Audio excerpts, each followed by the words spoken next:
Joseph Vijay எனும் நான்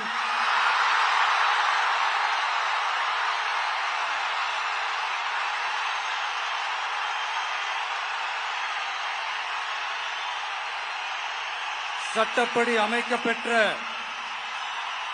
இந்திய அரசியல் அமைப்பின்பால்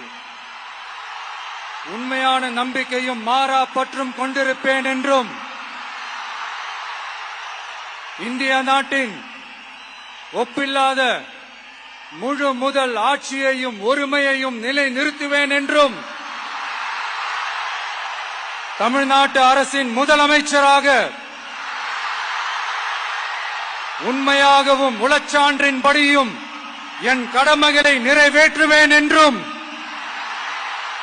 அரசியல் அமைப்பிற்கும் சட்டத்திற்கும் இணங்க அச்சமும் ஒருதலை சார்பும் இன்றி விருப்பு வெறுப்பை